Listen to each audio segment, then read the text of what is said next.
Inside the mansion is the vaulted, copper-toned entryway. This very impressive entrance into the mansion is a small taste of what you will find just a few steps beyond, because through the double doors that lead from this passage is the centerpiece of the mansion itself. The central atrium, 30 feet in height, with an Italian fountain as its centerpiece and a 15-foot wide staircase beyond that, is simply magnificent.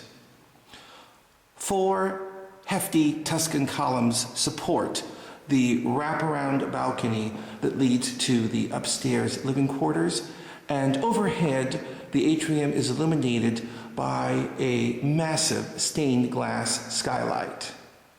All original and all quite stunning.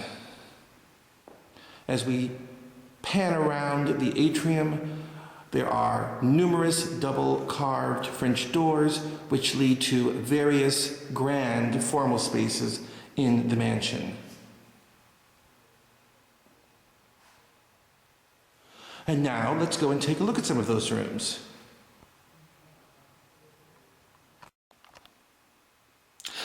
Here we find the formal living room. In its original state, 40 feet in length, dual plaster chandeliers, all original to the house. Box beam ceilings feature even more of the ornate carved woodwork to be found throughout. And no doubt, in this room, what has to be its centerpiece is the massive carved fireplace, typical of the 6 other fireplaces that are to be found throughout the property.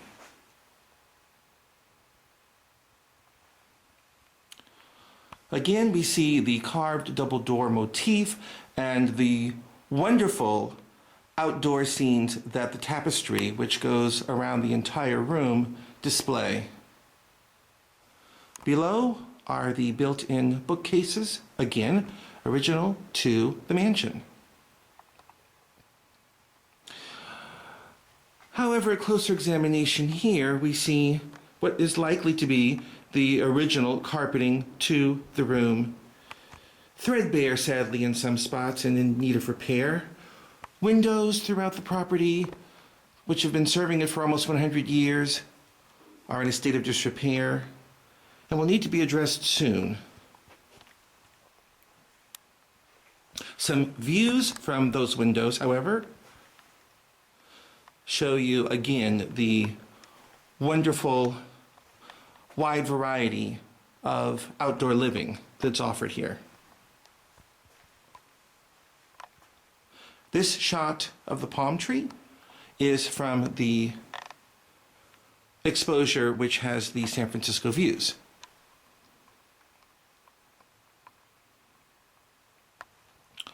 Now, going once again through the vaulted passage and headed towards the dining room.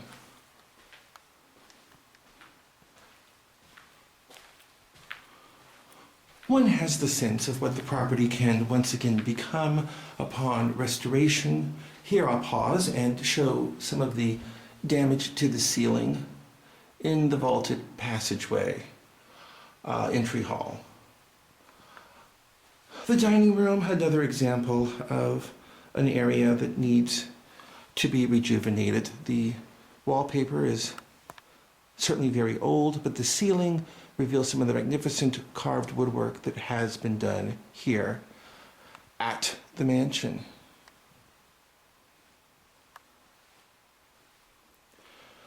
Fireplace inserts have been added in various rooms as the original hot water steam heat to the property is no longer functional.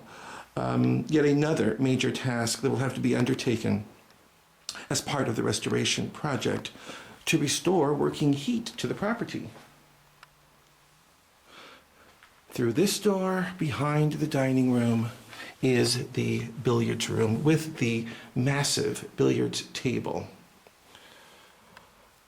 similar motifs to the other former rooms, the wonderful box beam ceilings, the magnificent tapestry around the walls, and yet again, another massive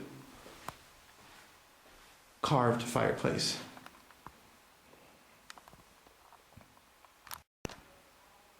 Here in the southeast corner of the mansion is perhaps the area that needs the most attention. The very humble in nature servants' quarters. Beyond this small corridor reveal the rooms that they once occupied.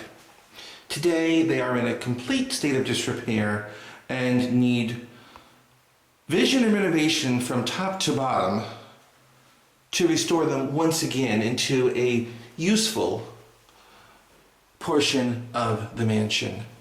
Storage is what they are mostly used for today.